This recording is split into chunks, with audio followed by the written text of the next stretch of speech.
Misa ya maragane ahari Nyamitanga Cathedral yayebemberwa ishabarisa witware rya Mbararambati binumugisha owashobora ko rizobekereza yo munsi yona yakuza amasakaramentu abiri makuru erya Eucharisty hamwe na ordine aguyezu yatandikira rwakano rukwera kandi yakurisiye abasacerdote kwikahaciro cyabo.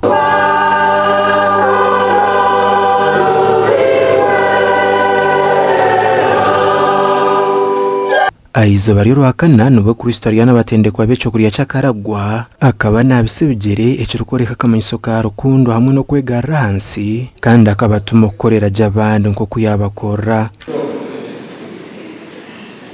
Bakina bakorera nkomu umdende jwanyu mukuru nimwe gukorera abandi muri narukuja kwa muri kaba sacerdoti pelaxima sacerdoti bajesuitu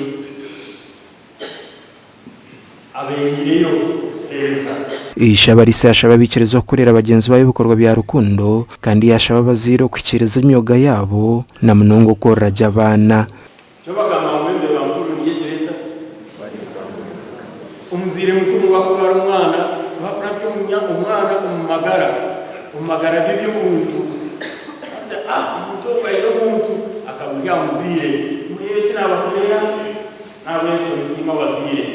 Umugandi erizoba abikiriza bijwe rwakano rukwera izoberi Yesu Kristo yarire gabo yahamuheru atakarebezi bwamwe no kwitwa Reverend Canon Nathan Bobs Mwesje Dean wa St James Cathedral nuwe yayebembero kunabisabikirize bigere tigama cyo kwekireza nchimasa nchitana kananye hati ndi Dean ndi Bishop's Commissary tikumanyisa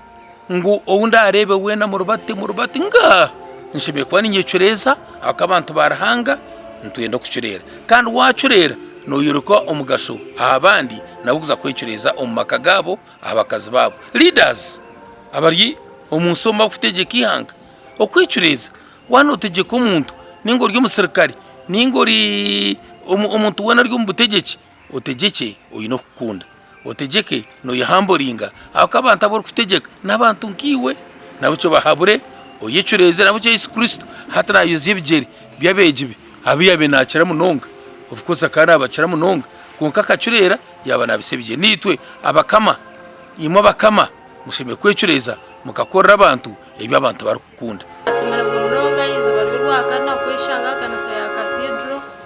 kare twatungo mugisha muhango ko kunabisibwe bigere ko Yesu yanabise tumazeye hati bajangu okuba tunabisa nitwe tugende tunabisa abandi tubakunde omuzine lya Yesu marahangizo beri kureba ngo ninye natunga umugisha kwanine banasebigere uko bizoberi yasakanabisa abegibe bigere bwe nanye natunga umugisha nasimarhanga bwe nisha barhanga ngo Yesu kwara fefe nawe kandi zokena izina lya Mukamarisimu. Urwakano rukwera nurwo rukutandika katungutungu ka Pasika kandi harimo kubonabonesubwa okufamwe no kuzuka kwa Yesu Kristo. Nda Aidan Bataringa ya hamwe na Senyomo Gideon.